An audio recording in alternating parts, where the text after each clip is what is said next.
சொல்லுங்க.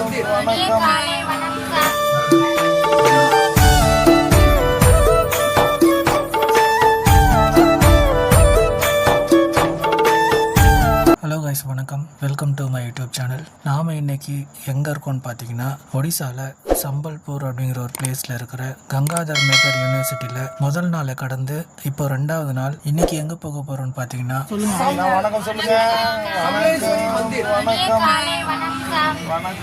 சமலேஸ்வரி அம்மன் டெம்பிள் அங்கே தான் போக போகிறோம். இது புவனேஸ்வர் சீரீஸில் 4வது வீடியோ. முதல் 3 வீடியோ பார்க்காதவங்க டிஸ்கிரிப்ஷனில் லிங்க் கொடுக்குறேன், கண்டிப்பாக போய் பாருங்கள்.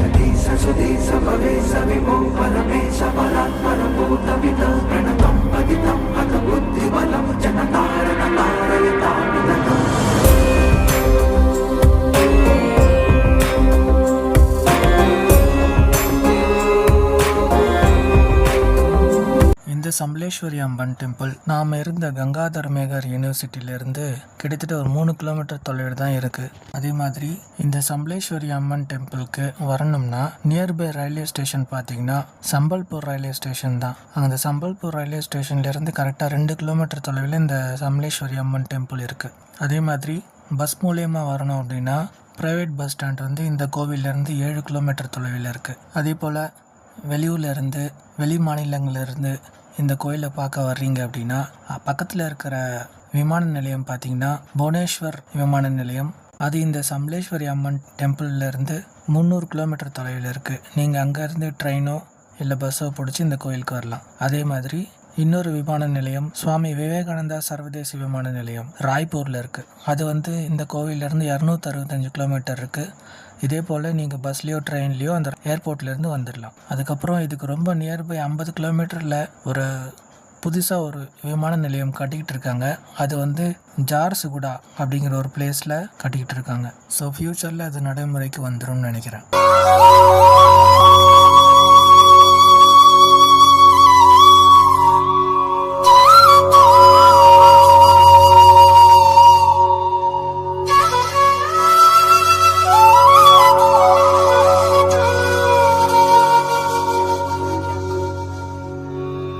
சமலேஸ்வரி அம்மன் டெம்பிள் மிகப்பெரிய பரப்பளவு கொண்ட பார்க்கிங்கும் மிகப்பெரிய பரப்பளவில் இந்த கோயில் இருக்குது. இந்த பார்க்கிங்லேருந்து இந்த கோயிலுக்கு நடந்து போக கிட்டத்தட்ட 1/2 கிலோமீட்டர் இருக்கும் போல். அந்த 1/2 கிலோமீட்டரு போகிற வழி ஃபுல்லாகவே குடிக்கிறதுக்கு அங்கங்கே தண்ணி, டாய்லெட்ஸு, ஹெல்ப் டெஸ்க் அப்படின்னு சொல்லி எல்லா ஃபெசிலிட்டியுமே இந்த கோயிலில் இருக்குது. அதே மாதிரி இங்கே இருக்கிற கவர்மெண்ட் இந்த கோயிலை ரொம்ப அழகாக மெயின்டைன் பண்ணுறாங்க. கிட்டத்தட்ட ஒரு பார்க் மாதிரியே எனக்கு ஃபீல் ஆச்சு. ரொம்ப அழகாக கன்ஸ்ட்ரக்ஷன் ஒர்க்லாம் இருந்தது. அதை ரசிச்சுக்கிட்டு கோயிலை நோக்கி நடக்க ஆரம்பித்தோம். இங்கே நிறைய பேர் இங்கே பார்க் மாதிரி இருக்கிறதுனால ரீல்ஸு, ஃபோட்டோஸ்லாம் எடுத்துகிட்டு இருந்தாங்க.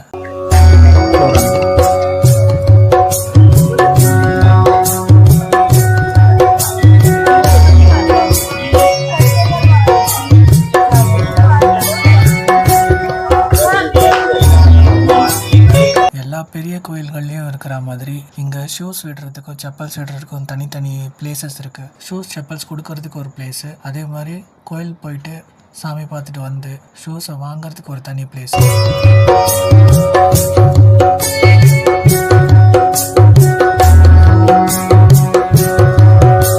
இந்த சமலேஸ்வரி அம்மன் டெம்பிள் உள்ளூர் வாசிகளிடையே சமலேமா அப்படின்னு அழைக்கப்படுது. அதாவது தாய் சமலேஸ்வரி இந்த சம்பல்பூருக்கே புத்துயிர் பெற்ற ஒரு தலைமை தெய்வமாக கருதப்படுது. அதனால சமலேமா அப்படின்னு இந்த உள்ளூர் வாசிகளால் அழைக்கப்படுது. சம்பல்பூர் மட்டும் இல்லாம இந்தியாவோட மேற்கு ஒடிசா, அதுக்கப்புறம் சத்தீஸ்கர் மாநிலம் முழுவதுமாவே இந்த சமலேஸ்வரி அம்மனை தான் முக்கியமான தெய்வமா வழிபடுறாங்க.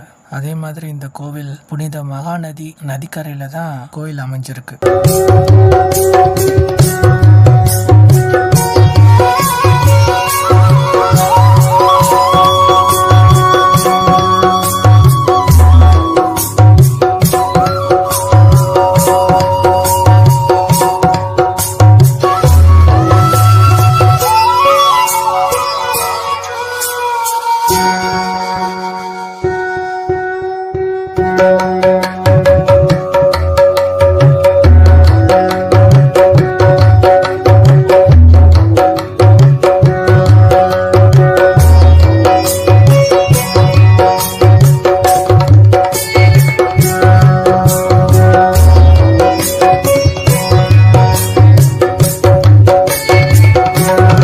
சமலேஸ்வரி தேவி பண்டைய காலங்கள்னு சொல்லுவாங்க இல்லையா, அப்போலாம் ஜெகத் ஜனனி அப்படின்னு சொல்லிட்டு அழைக்கப்பட்டுச்சு. அப்படின்னா பிரபஞ்சத்தின் தாய் அப்படின்ட்டு அர்த்தம். அப்படியே மற்றொரு பெயர்களான துர்கை, மகாலட்சுமி, மகா சரஸ்வதி மற்றும் ஆதிசக்தி அப்படின்னு பல பெயர்களால வழங்கப்பட்டுச்சு.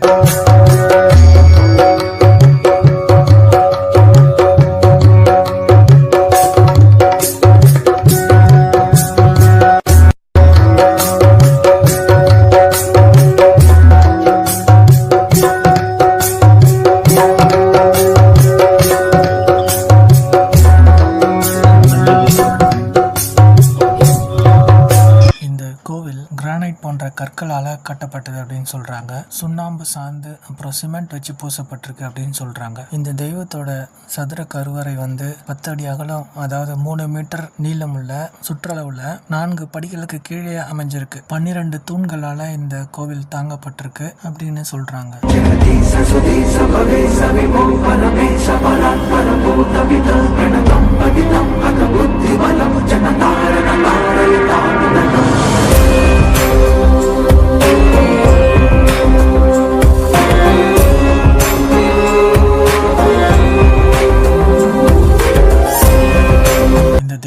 சிலை ஒரு பெரிய கிரானைட் பாறை கற்களால் உருவாக்கப்பட்டது. இது ஒரு யோனியை குறிக்கிறது அப்படின்னு சொல்றாங்க. இதை வழிபாடு செய்யறது ஒரு ராஜ யோனிய வழிபாடு செய்யறதுக்கு சமம் அப்படின்னு சொல்றாங்க. அதே போல இந்த தெய்வத்தோட முகத்துல தங்க இலைகளை போன்ற கண்களும் மூக்குத்தியும் இந்த தெய்வத்தின் முகத்தை வரையறுக்குது அப்படின்னு சொல்றாங்க. இந்த தெய்வத்தோட சிலை தாய்மையின் மீதான பிரமிப்பு, பயம், பக்தி, அன்பு அப்புறம் பாசம் ஆகியவற்றின் உன்னத உணர்வுகளை தூண்டுகிறது அப்படின்னு பக்தர்கள் சொல்றாங்க.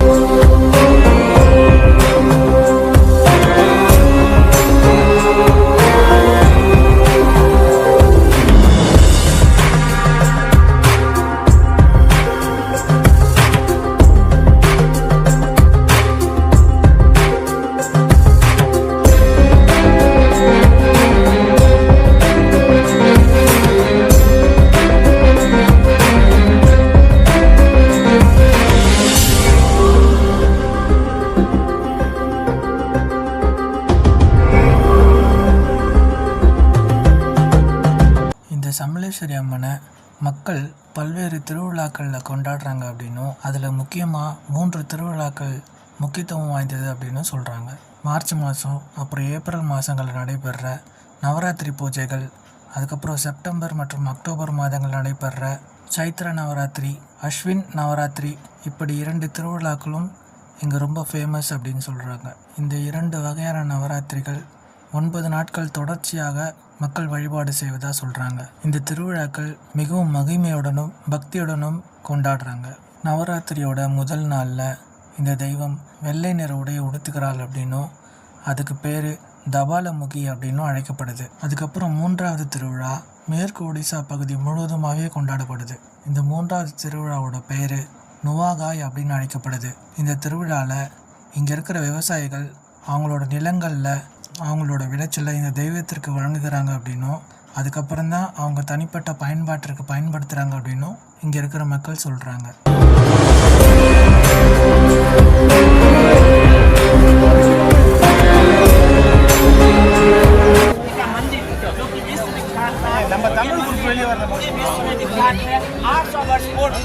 राजा सोमदेव ने, जो कि 9वीं शताब्दी से 12वीं शताब्दी तक का राजवंश रहा, उन्होंने ये मंदिर का निर्माण किया था।